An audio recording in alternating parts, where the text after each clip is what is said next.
momento de formação, pedindo as luzes do Divino Espírito Santo, em nome do Pai, e do Filho e do Espírito Santo. Amém. Vinde, Espírito Santo, enchei os corações dos vossos fiéis e acendei neles o fogo do vosso amor. Enviai o vosso Espírito, e tudo será criado, e renovareis a face da terra. Oremos. Deus, que instruístes os corações dos vossos fiéis com a luz do Espírito Santo, fazei que apreciemos retamente todas as coisas segundo o mesmo Espírito e gozemos sempre da sua consolação. Por Cristo Senhor nosso. Amém. Nossa Senhora Auxiliadora, São João Bosco, em nome do Pai, do Filho e do Espírito Santo. Amém. Nesta noite queremos contemplar um pouco o mistério pascal, a nossa vida em Deus através da liturgia. O texto que vou usar como base para estes momentos de formação é um texto que o seu Francisco me passou, do Frei Alberto Becoiser, da Ordem dos Franciscanos Menores, um grande liturgista. Tem obras muito boas sobre a Sagrada Liturgia, inclusive livros sobre a missa, que explica a missa parte por parte, um homem equilibrado, com reflexões muito profundas, ponderadas. Assim, é um autor que vale a pena ler.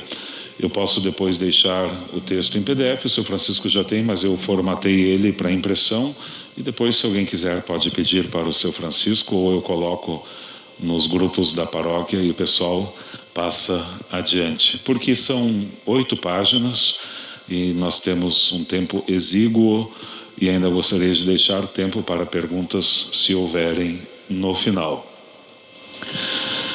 No último domingo, ao término da missa das 10h30 na Coração de Jesus, um paroquiano me pediu uns instantes para conversar e me fez a seguinte pergunta: Padre, o que é que eu digo para uma pessoa da minha família que se diz católica, mas que não acha que seja necessário participar da missa? Aí eu respondi assim: Jesus diz, ninguém vem ao Pai senão por mim, certo? Certo. Ou seja, não tem outro caminho para chegar no céu senão por Cristo. Ok. Agora, o que nos dá a garantia de que estamos em Cristo? Objetivo, não só aquela coisa subjetiva, eu me sinto em comunhão com Deus, eu acho que estou saindo da esfera subjetiva, o que objetivamente nos garante que estamos unidos a Cristo. Sendo, segundo São Paulo, Cristo a cabeça e a igreja o corpo, preciso estar unido à igreja. Mas agora, de novo, para não cair no subjetivismo, eu me sinto igreja, eu não me sinto igreja. As pessoas confundem com sentir-se acolhido ou sentir-se bem na igreja. Estar na igreja, quais são os critérios objetivos de comunhão com a igreja corpo de Cristo? Pois os fundamentais, a vida sacramental, porque ali objetivamente eu me alimento de Cristo, eu sou perdoado por Cristo, eu me integro pelo batismo no corpo de Cristo, eu recebo pelo crisma os dons do Espírito Santo. É muito objetivo. Nós hoje, usando uma expressão do Papa de saudosa memória, Bento XVI, caímos numa ditadura do relativismo. Eu acho que é assim, mas o outro diz eu acho que é assado, então eu estou certo e tu também está certo. E como diria uma propaganda de cigarro antiga, cada um na sua, mas com alguma coisa em comum. Não.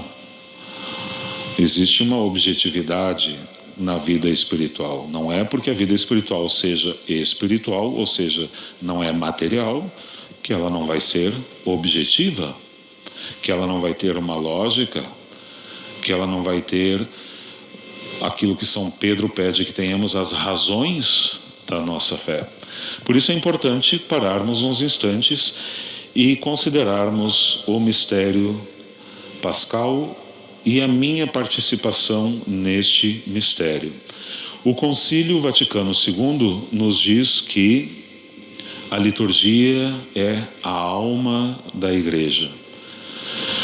É diferente a linha de pensamento de considerar a liturgia como a alma da Igreja, ou seja, se eu sou membro do corpo de Cristo, se eu, pelo batismo, sou Igreja, dizer que a liturgia é a alma da Igreja equivale a dizer que a liturgia faz parte da minha alma.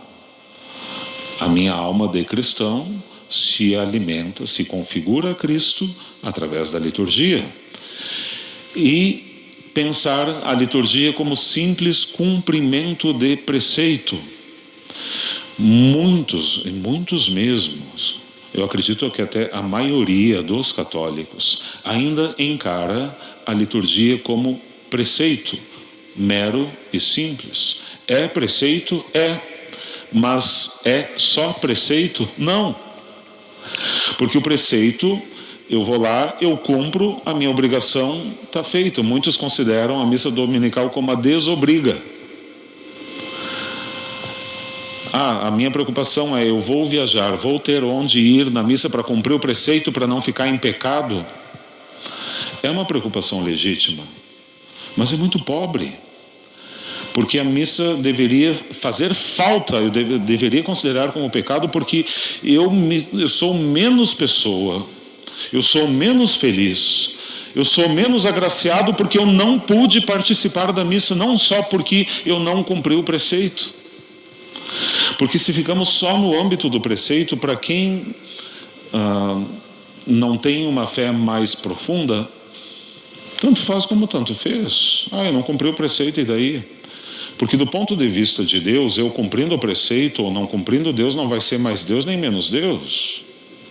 Agora, do meu ponto de vista, ou eu vou ser mais feliz ou menos feliz, se eu conseguir beber da fonte da graça.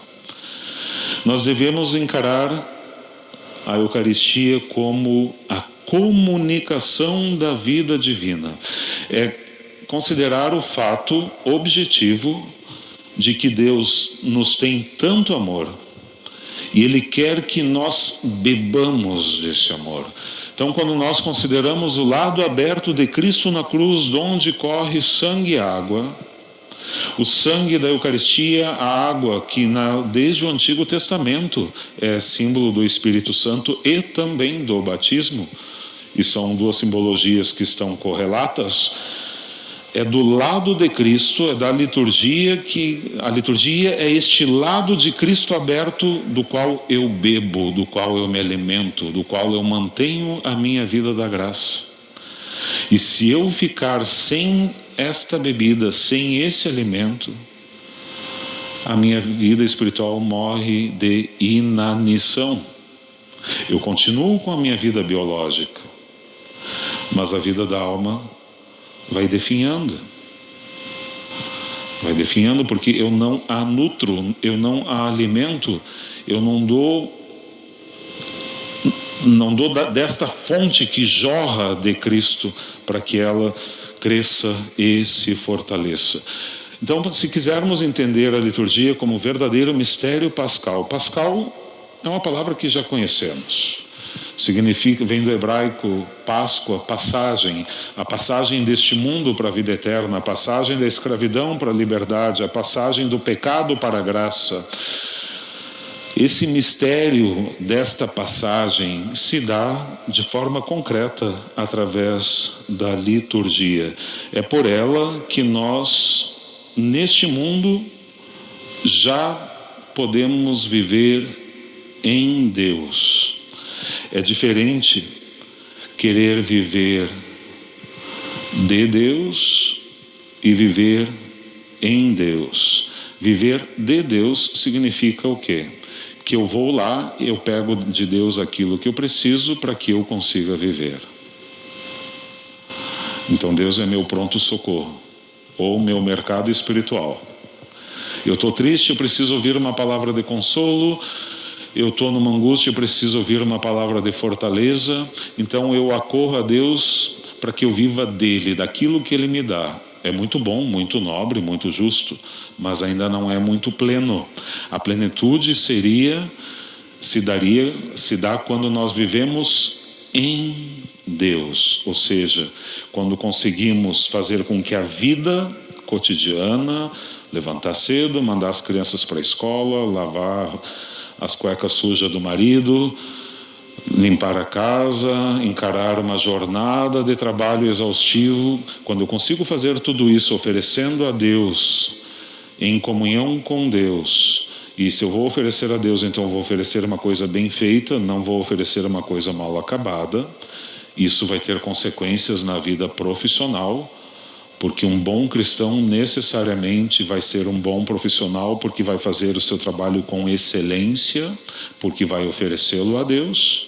Tudo isso me leva à liturgia, à ação de graças, e na liturgia eu recebo aquelas graças para que eu consiga continuar vivendo desta forma. Então eu não estou simplesmente vivendo das coisas de Deus, mas estou vivendo em Deus. A liturgia é o canal pelo qual eu participo desta vida divina. Cada um dos sacramentos nos ajuda em alguma etapa da vida para este fim, a participar da vida divina. No batismo, Cristo diz no Evangelho de São João: eu sou a porta. Também diz no mesmo Evangelho de São João: ninguém vem ao Pai senão por mim. Se eu quiser então entrar em Deus, começar a minha vida de união com Deus, eu tenho que entrar por essa porta. E eu entro por essa porta pelo sacramento do batismo. Batizar é um verbo, um termo grego, que significa um duplo movimento: submergir e emergir. Morrer com Cristo e ressuscitar com Ele. No batismo nós entramos num caixão e saímos para uma vida nova.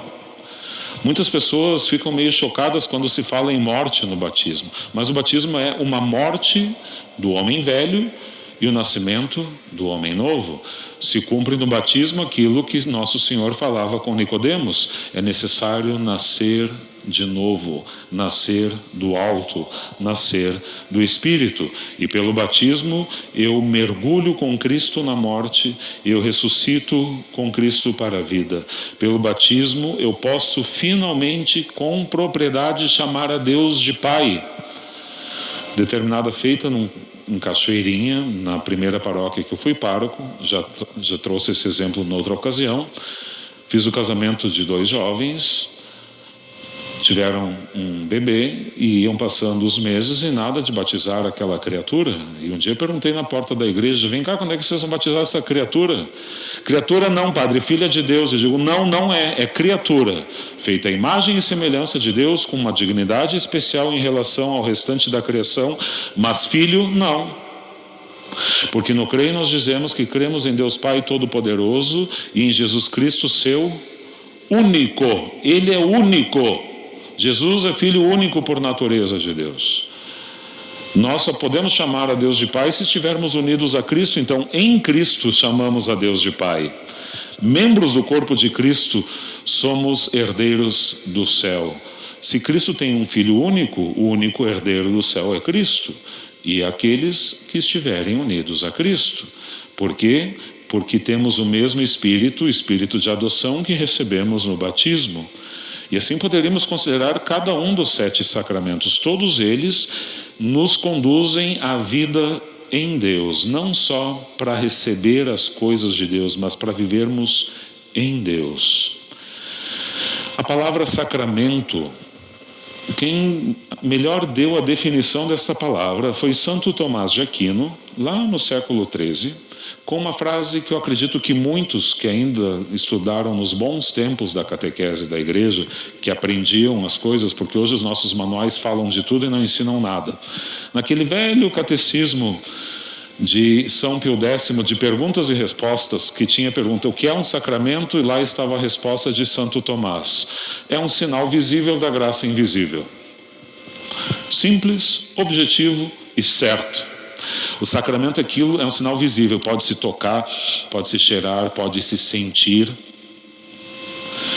É um dado objetivo, por quê? Porque o ser humano é unidade de corpo e alma, não é só alma, não somos anjos. Os anjos são por espírito. Nós temos espírito, mas temos corpo. E é todo o nosso ser que é chamado à salvação.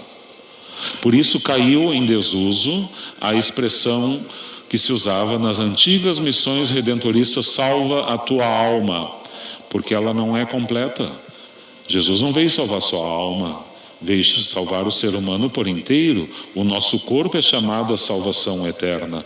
Maria foi levada em corpo e alma ao céu, e o que ressuscitou não foi só a alma de Jesus, foi seu corpo e alma, e a sua divindade não, porque a divindade não morre.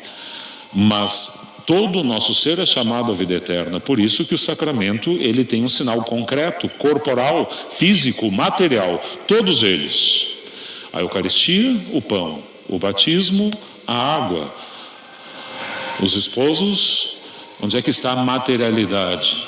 É o consentimento. Eu te recebo por minha esposa, é um sinal concreto que toca os ouvidos. É o comprometimento público da entrega mútua do marido para a mulher e da mulher para o marido. Onde é que está a materialidade da confissão? Também na audição, na palavra que é eficaz. Eu te absolvo dos teus pecados, em nome do Pai, e do Filho e do Espírito Santo. Na crisma, nos santos óleos, que são passados na fronte. Na ordenação, os santos óleos, que são passados nas mãos do sacerdote, e na imposição das mãos do bispo. Todos os sacramentos têm matéria, têm corporeidade, ou que se toca, ou que se ouve, ou que se sente, no caso do óleo. Todos os sacramentos têm uma matéria e tem uma forma, ou uma fórmula, uma palavra que dá eficácia. Eu te batizo, eu te perdoo, eu te recebo. E abrindo aqui um parênteses, numa reunião de padres, um padre se queixou que por que os jovens agora ficam exigindo fórmula de absolvição na confissão? Coisa mais chata, disse ele. Eu levantei a mão e disse: porque o sacramento seja válido. E eu aprendi no seminário que todo sacramento tem matéria e forma. A matéria do sacramento da confissão são os atos do penitente, e a fórmula é a absolvição sacramental.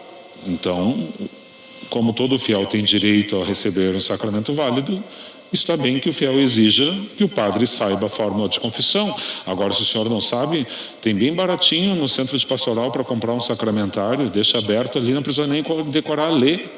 É tão difícil. Ele me olhou com uma cara de ódio. Eu não perdi meu sono, mas é impressionante.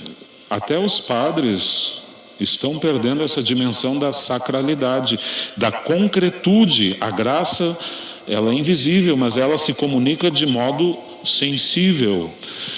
E para entendermos isso, é preciso subir um pouco.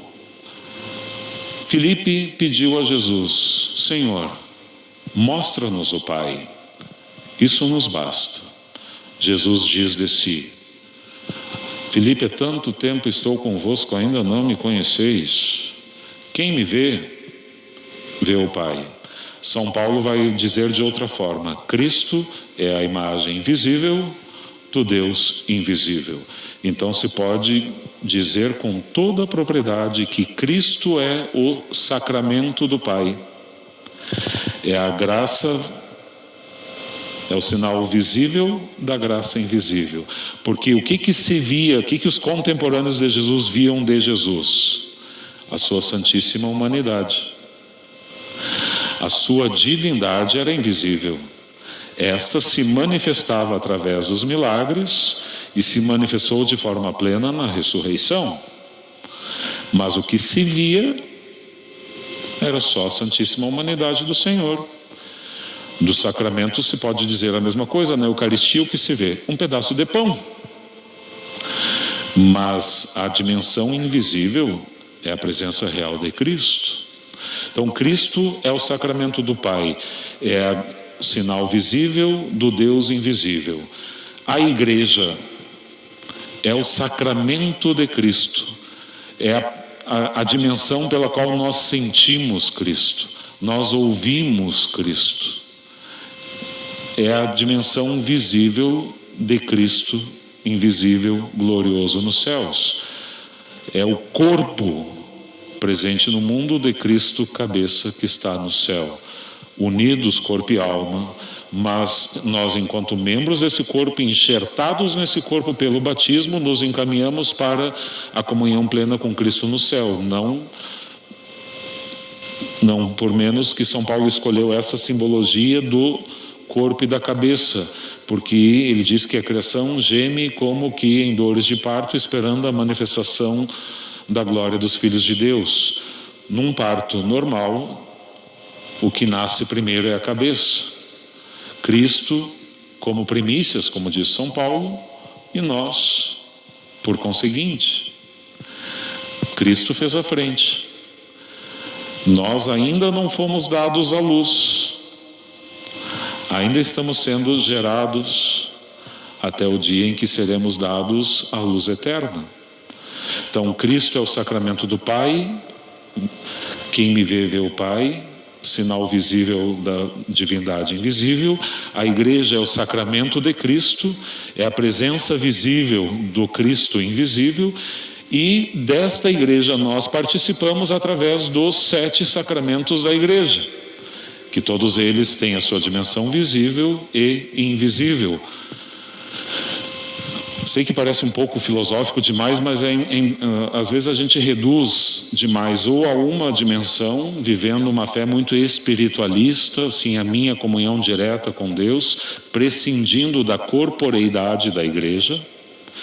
E às vezes nós caímos neste outro extremo, considerando a corporeidade da Igreja sem a sua dimensão da graça, e aí nos transformamos em mais uma instituição neste mundo, ou mais uma ONG com características religiosas.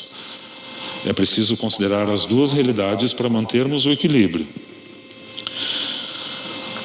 O Frei Alberto Becoiser usa uma expressão muito bonita nesse seu artigo. A Igreja não apenas anuncia o mistério pascal, mas leva a efeito aquilo que anuncia.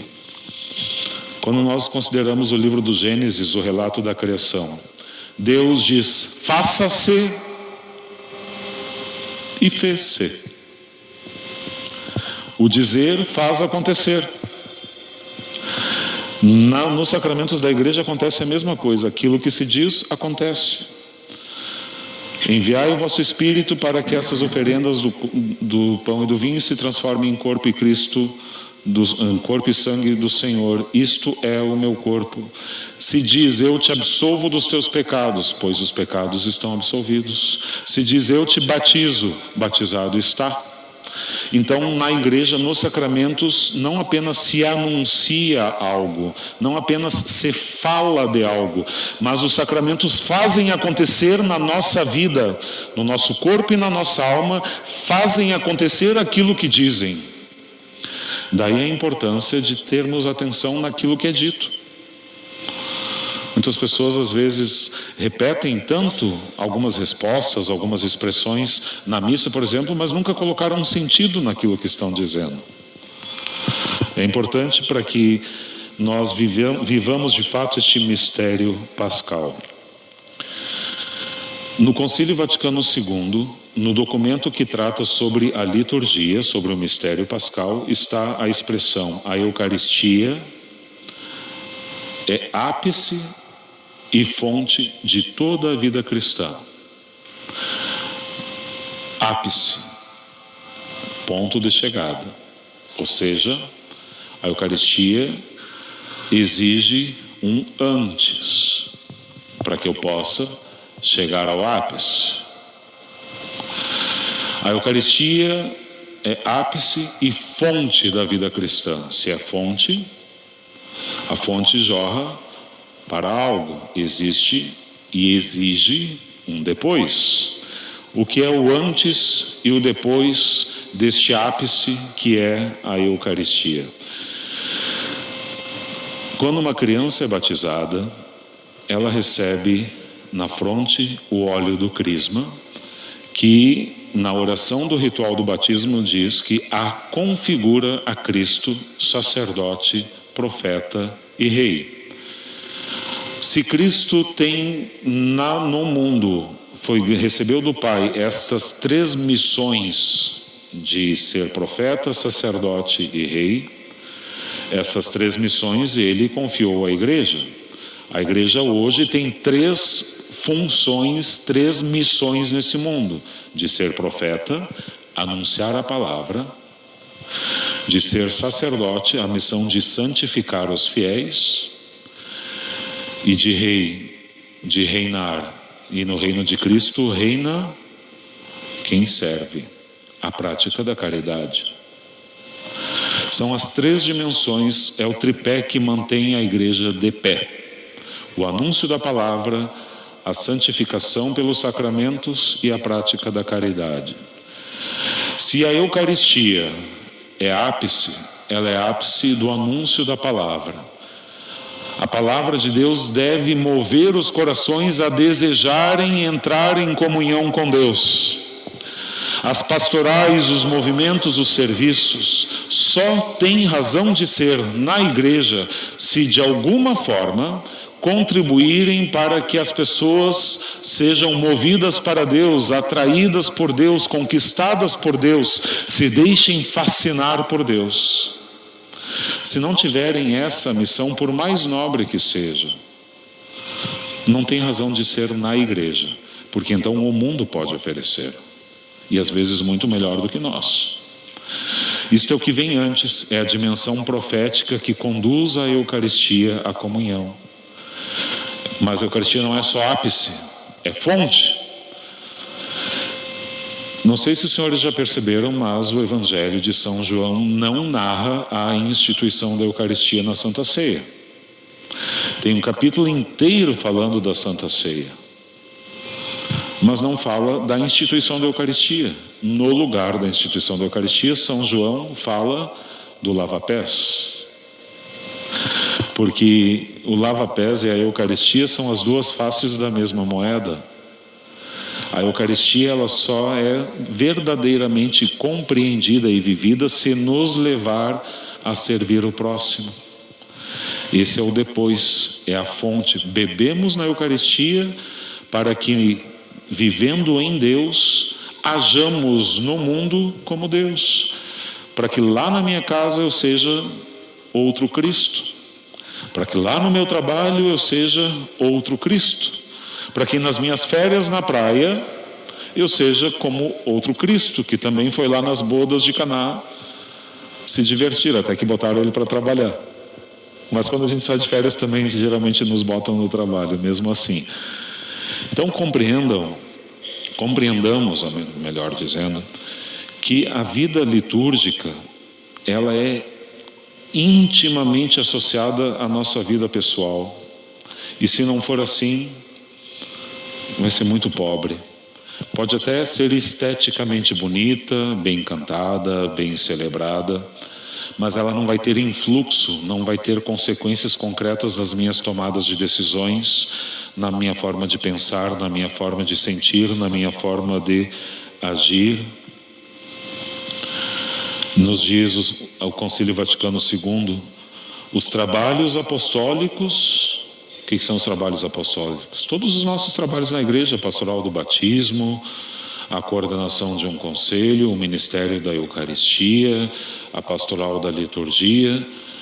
Os trabalhos apostólicos se ordenam a isto, 2 pontos: que todos, feitos pela fé e pelo batismo, filhos de Deus, juntos se reúnam, louvem a Deus no meio da igreja, participem do sacrifício e comam da ceia do Senhor.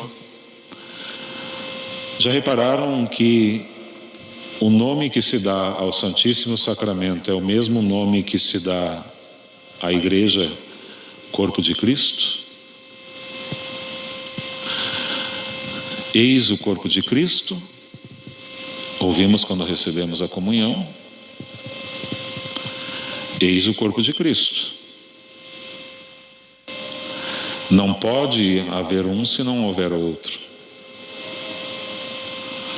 Por isso que o estar em comunhão, o receber dignamente a comunhão, não diz respeito só à minha relação direta com Deus.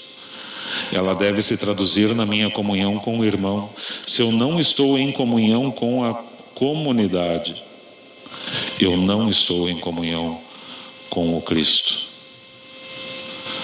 Falávamos disso quando tivemos a formação sobre a confissão, e eu citei o exemplo do Papa Bento dizendo a um presidiário que lhe perguntou se, no silêncio da sua cela, verdadeiramente arrependido do crime que cometeu do ponto de vista civil, pecado que cometeu do ponto de vista moral, se arrependido verdadeiramente e pedisse perdão a Deus, Deus o perdoaria?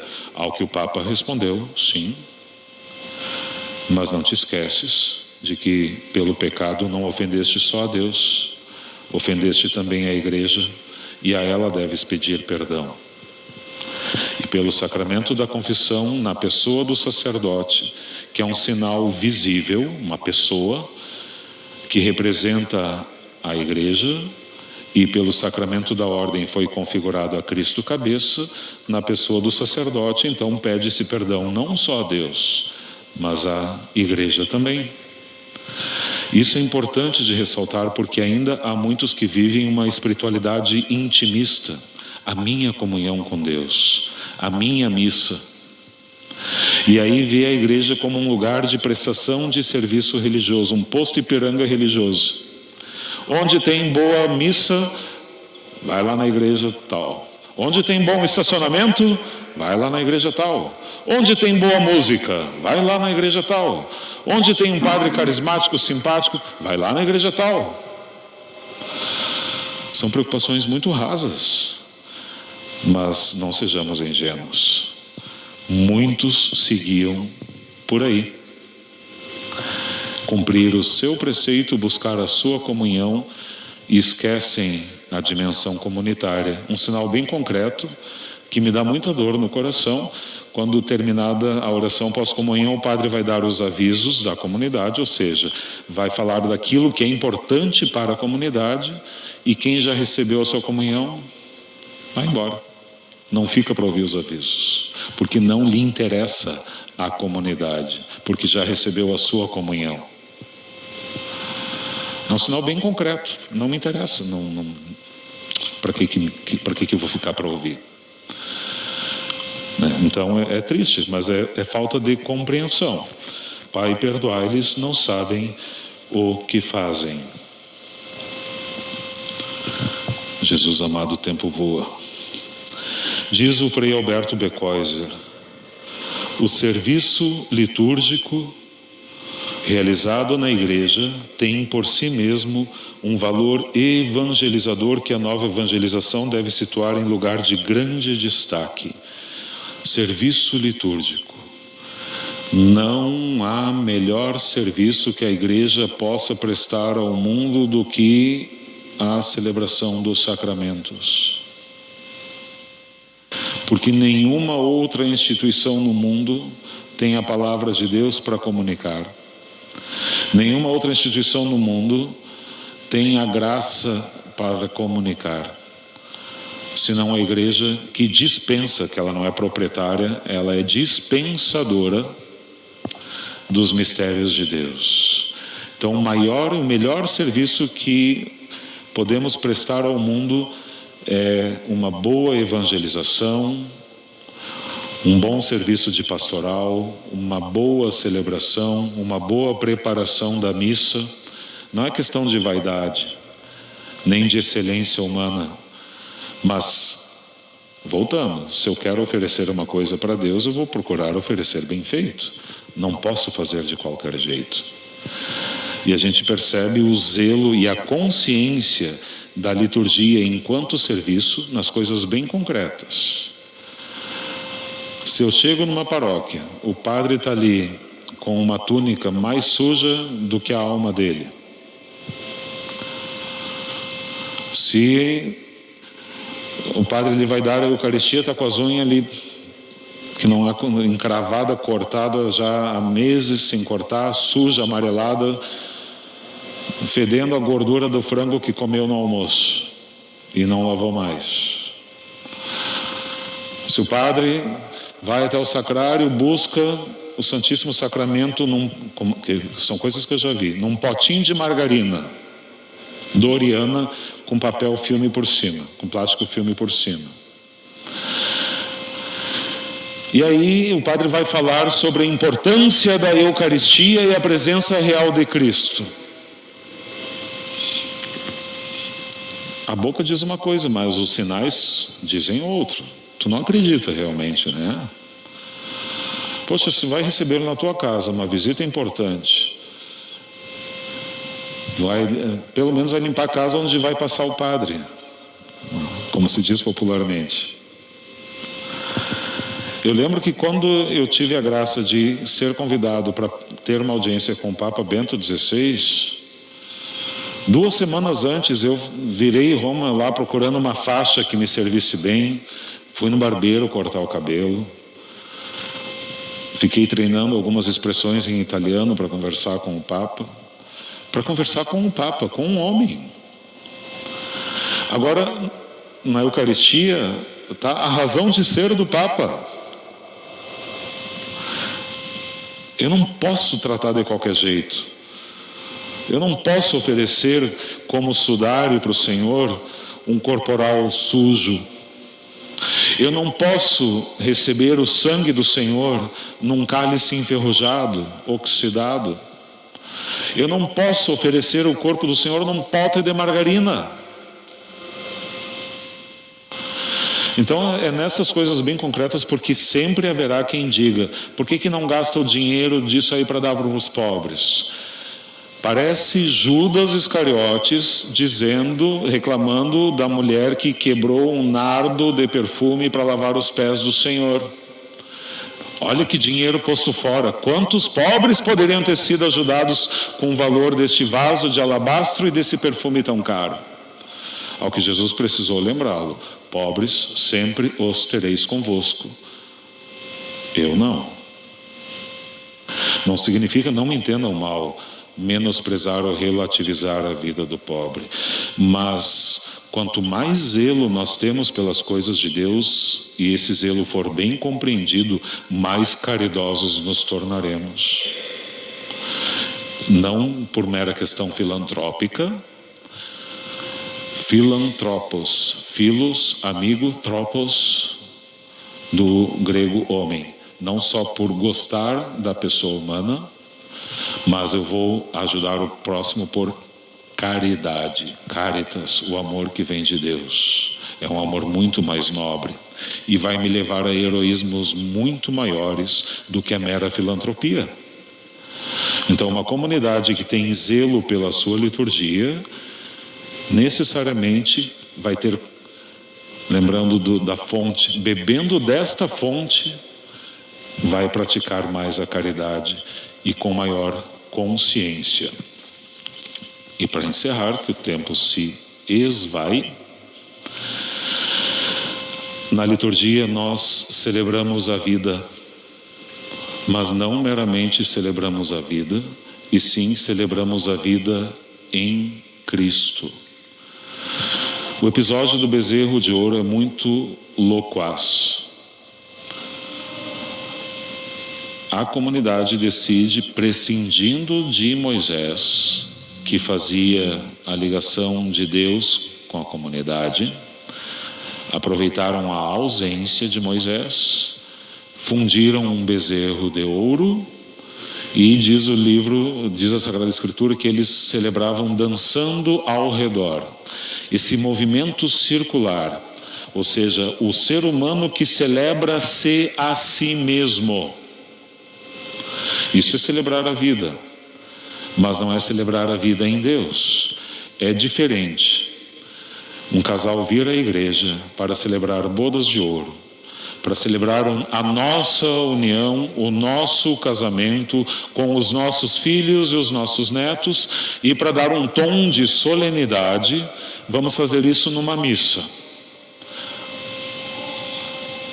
É diferente de viemos à igreja porque durante 50 anos em Cristo conseguimos nos manter unidos, e não estaríamos aqui se não fosse por Cristo. E os frutos do matrimônio que um dia prometemos a Cristo, nossos filhos estão aqui para celebrar conosco. Percebam que é diferente, a motivação é diferente.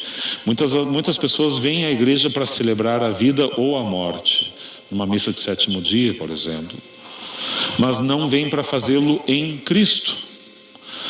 Tivemos um exemplo claro aqui na semana passada, quando um grupo grande de pessoas veio celebrar o nascimento para a vida eterna de um irmão na fé.